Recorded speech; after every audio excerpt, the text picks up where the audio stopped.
बिस्मिल्लाहिर्रहमानिर्रहीम। अस्सलाम वालेकुम नाज़रीन, आप देख रहे हैं आरिफ हमीद भट्टी यूट्यूब चैनल। अगर मुनासिब हो तो सब्सक्राइब कर लें। आज दो अहम तरीन इशुओं पर मुल्तान में मैदान जंग बनने के बाद दो साबक वजीर आजम की साहबजादियाँ सीनियर क़यादत की मौजूदगी में अदारों को ललकारती हुई नजर आई। मरियम नवाज ने तो जुडिशली पर और एस्टेब्लिशमेंट और बमबारी कर दी, जो माजी में ऐसी मिसालें नहीं मिलती। यहां से भी ज्यादा सख्त लफ्ज कहे। दूसरी बेनज़ीर भट्टो की साहबजादी मोहतरमा आसफा भट्टो, जिन्होंने मुख्तसर तकरीर की लेकिन हुकूमत पर तनकीद की इमरान खां पर कर और यह भी दावा किया कि हुकूमत चले जाएगी। नाज़रीन, इसके बाद मौलाना फजलुर रहमान साहब ने इस किस्म की गुफ्तगू की कि वो तमाम अदारों को म्यूट करना पड़ा क्योंकि उनकी लैंग्वेज, उनकी ज़बान अदारों की सलामती के लिए बेहतर ना थी। इस जलसे में ऐसा लग रहा था कि सियासी इख्तलाफात की बजाय कोई मुहाज़राई पर, कोई सरहदों पर लड़ाई हो रही है। यकीनन इस किस्म की गुफ्तगू किसी भी मुल्क के लिए बेहतर नहीं होती। दूसरी तरफ जिन अदारों को हदफ का निशाना बनाया जा रहा था, जिन पर बमबारी की जा रही थी, आज वहां उनके साथ यानी कि एस्टेब्लिशमेंट के साथ चीन के वजीरे दफा ने एक तफसीली मुलाकात की। इस मुलाकात में अहम बातें हुई। क्या भारत आने वाले दिनों में भारत की 7 रियासतें भारत से अलग होने जा रही हैं? क्या ईरान पर इस्राएली हमले के बाद पाकिस्तान की स्ट्रेटेजी क्या होगी? क्या दुनिया में पाकिस्तान सुपर पावर बनने जा रहा है? इन तमाम हालात पर आपके साथ तफसीली गुफ्तगू करेंगे। पहले हम आ जाते हैं नाज़रीन मुल्तान पर। मुल्तान पर यकीनन वजीर आज़म पाकिस्तान इमरान खां के नादान दोस्तों ने 2-4 दिन से क्रैकडाउन करा कर एक जलसा जो उन्होंने करना था, जो कासम बाग में भरा जाता या नहीं भरा जाता वो अलग इशू है, उसमें रुकावटें डालकर 4-5 दिन इसको जिंदा रखा। आज जब मरियम नवाज साहबा पहुंची, मरियम नवाज साहबा ने तकरीर शुरू की और उन्होंने कहा वजीर आजम इमरान खान को जिसने सादको अमीन करार दिया है वो थे उस वक्त के चीफ जस्टिस साकब निसार, और उनके साथ एक मोहतरम सीनियर जज साहबान का बैनर था। वो मुंह छुपाते फिर रहे हैं। ये किस तरफ हो गया है? दूसरी तरफ उन्होंने कहा जो इमरान खान को लाए हैं सिलेक्टर, और खासकर 2 बंदों का जिक्र किया। ये 2 बंदे नहीं, ये एक अदारा है, अदारा एक पिलर है जिसमें पाकिस्तान खड़ा है। अदलिया, एस्टेब्लिशमेंट और सब लोग अपनी अपनी जगह अहम है। उन्होंने कहा कि एस्टेब्लिशमेंट के लोग जो इमरान खान को लाए हैं वो भी मुंह छुपाते फिरेंगे। नहीं, गाजी और शहीद मुंह नहीं छुपाते, दुश्मन को भागाते हैं, दुश्मन को मार के निस्तो नाबूद करते हैं। आपने देखा होगा कि भारत से उठने वाला त्यारा जो पाकिस्तान की तबाही के लिए गया था, तो पाकिस्तान एयरफोर्स के जवानों ने मार कर अभिनंदन को काबू किया और लोगों ने थप्पड़ थप्पड़ मारे और फिर भारत ने मिन्नतें तल्ले करके वापस लिया। बहरहाल ये तो मौलाना फजलुर रहमान ने कहा कि हम एहतराम करते हैं, हमें नहीं छोड़ेंगे। आप किसको नहीं छोड़ोगे? आप पीपल्स पार्टी, नून लीग। मौलाना फजलुर रहमान साहब बताएं 2085 से लेके आज तक कितने इलेक्शन फेयर हुए हैं?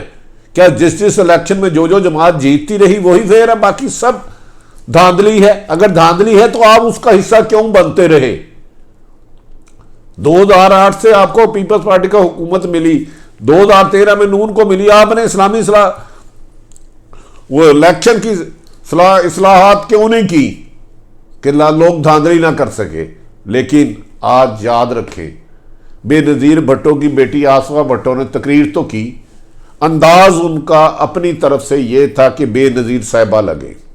अभी उनको बहुत ज़्यादा ट्रेनिंग की ज़रूरत है। वो मुख्तसर बोली लेकिन अदारों को टारगेट नहीं किया, लेकिन हुकूमत को रुखसा कर दिया उन्होंने अपने ही कागजों में। 27 साल आसफा की किसी बड़ी रैली में ये पहली तकरीर थी। नाज़रीन, हम ये नहीं कहते कैसे हमारे मुल्क में जमहूरियत है कि एक तरफ नवाज शरीफ, उसके भाई शहबाज शरीफ, हमजा शरीफ, भतीजी मरियम, जुल्फकार अली भट्टो साहब, उनकी मरहूम बीवी नुसरत भट्टो, शहीद बेनज़ीर भट्टो, आसफ अली जरदारी, बिलावल और अब आसफा।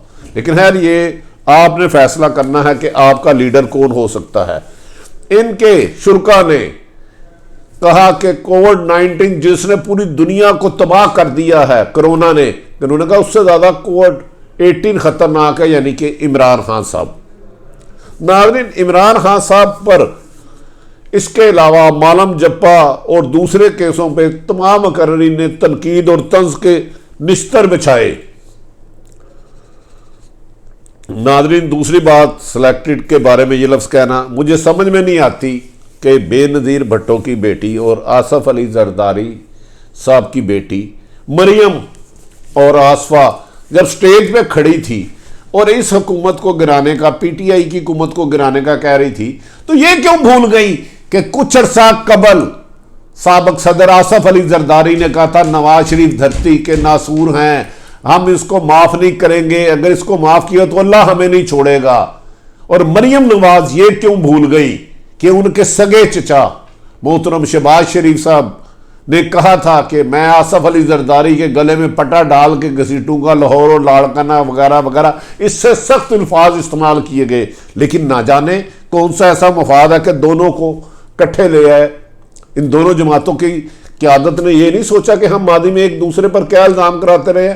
2 दफ़ा पीपल्स पार्टी ने नून की हुकूमत खत्म की, 2 दफ़ा नून ने पीपल्स पार्टी की, इससे भी चले जाते हैं। मौलाना फजलुर रहमान ने कहा कि अब हर जिले में जुमे और इतवार को एहतजाज होगा और यह एहतजाज हुकूमत के खात्मे तक जारी रहेगा। उन्होंने कहा, ऐलान किया कि जिलाई सतह पर एहतजाज करेंगे, इस्लामाबाद तक पीछा नहीं छोड़ेंगे। यहां तक इल्जाम लगा दिया उन्होंने अहम तरीन अदारों पर कि इसराइल को तस्लीम करने की बातें कौन करवा रहा है, और जबकि वजीर आजम खुल के कह चुके हैं कि इसराइल को ना तस्लीम किया ना करेंगे, यही कायदे आजम का विजन है। लेकिन सियासी इख्तलाफ को मुल्की मफाद के खिलाफ ना ले जाना किसी भी लीडर के लिए, हुकूमत हो या अपोजिशन, ना मुनासिब नहीं बल्कि जुर्म है। नाज़रीन, इसराइल को कश्मीर का उन्होंने ये भी कहा कि सौदा ही कर दिया है, जो हमारी शारक थी। यकीनन इस पर कश्मीर में हुकूमत को अहम तरीन रोल अदा करना चाहिए। देखना यह है कि नहीं करते। बहरहाल हुकूमत की जिद थी कि जलसा नहीं होगा, नादान दोस्तों ने प्राइम मिनिस्टर को मिसगाइड किया था, अपोजिशन की जिद थी जलसा हो गया होगा और वो हो गया। नाज़रीन, आप दूसरी अहम तरीन खबर की तरफ आते हैं। मौलाना फजलुर रहमान की गुफ्तगू बाकी लीडरों की, मरियम किया। आज चीन के वजीर दफा ने आर्मी चीफ से मुलाकात की। यह मुलाकात इतनी अहम है कि आप अंदाजा नहीं कर सकते। वजीर दफा के साथ मुलाकात करते हुए इस बात पर गुफ्तगू की गई कि सिर्फ ना सिर्फ बाहमी दिलचस्पी पे एक दूसरे से इलाकाई सिक्योरिटी और दफाई ताउन जारी रखेगा, बल्कि दोनों एक साथ खड़े होकर हर मुश्किल वक्त का मुकाबला करेंगे। कहा यह जा रहा है कि सी पैक के रास्ते से रोड गुजरने वाली चीन उधर तक पहुंच चुका है और एक अटैक चीन का, एक सर्जिकल स्ट्राइक चीन की भारत के 2 टुकड़े कर सकती है और भारत की 7 रियासतें भारत से अलग हो जाएंगी। और इस पे मौके पर यह भी किया गया कि अगर भारत पाकिस्तान पर हमला करता है तो पाकिस्तान ने मुल्क भर में अपने मिसाइल और तैयारे नस्ब कर दिए गए हैं। जो जो भारतीय एटमी तंसीबात है उनको निशाना बनाने के लिए चीन ने इस मौके पर पाकिस्तान को हर मुमकिन ताउन की यकीन दहानी कराई। उनके वजीर दफा जनरल फिंग ने GHQ के दौरे के दौरान पाकिस्तान के साथ ऐसी मिसाइल टेक्नोलॉजी देने का कमिटमेंट भी की जो भारत के आखिरी हद तक जाके निशाना लगा सकती है और तबाही मचाने में कामयाब हो सकती है। नाज़रीन, इस मौके पर कमर जवेद बाजवा ने पाकिस्तान और चीन की दोस्ती को हिमालय से ऊंचा करार दिया और कहा गया कि पाकिस्तान और चीन के खिलाफ जो कोई भी किसी किस्म की कार्रवाई करेगा ना उसको जवाब दिया जाएगा बल्कि सफा हस्ती से मिटा दिया जाएगा। इस मौके पर इस्राएली साजिश के बाद भी गुफ्तगू हुई कि डोनाल्ड ट्रंप जनवरी जाने से पहले पहले हर 2 सूरत में एक हिकमत अमली बना रहा डोनाल्ड ट्रंप कि इस्राएल ईरान के शहर तेहरान पर हमला कर दे और भारत पाकिस्तान पर हमला कर दे, और जबकि दूसरा चीन के साथ जो पाकिस्तान का सी पैक है उसको सबोताश करने के लिए उन रास्तों को उड़ा दिया जाए। इसको महफूज बनाने के लिए चीन के वजीर दफा जनरल फेंग ने भी अहम मालूमात एक दूसरे के साथ शेयर की और उसको फूल प्रूफ बनाने के लिए यकीनी इकदाम किए। ये दोनों खबरें जब इसराइल और उधर अमेरिका की तरफ गई, पाकिस्तान फौज के एस्टेब्लिशमेंट के आर्मी चीफ और चीन के वजीर जनरल दफा की, तो उधर सोग मच गया और वो हैरान हो गए कि पाकिस्तान और चीन, ईरान, भारत में कि किन किन ख्यालात से आशना है रहा और मुसाद की साजिशें आज नाकाम हो गई, क्योंकि इसराइल भी निशाने पे और भारत भी पाकिस्तान के निशाने पे भी और चीन के निशाने पे भी। बहाना कोई भी होगा, निशाना भारत होगा, इसराइल होगा और दुनिया में पाकिस्तान एक बहुत बड़ी सुपर पावर बनकर उभरेगी।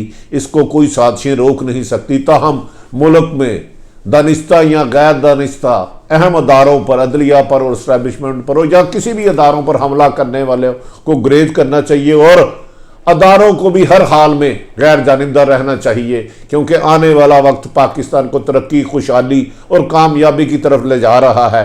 नाज़रीन, आरिफ हमीद भट्टी का यूट्यूब चैनल अगर पसंद आए तो इसे सब्सक्राइब करें। अपने इर्द गिर्द रहने वालों की खुशियों का ख्याल रखें। लोगों की बेहतरी के लिए जो मुमकिन हो सके इक़दाम करें। पाकिस्तान जिंदाबाद।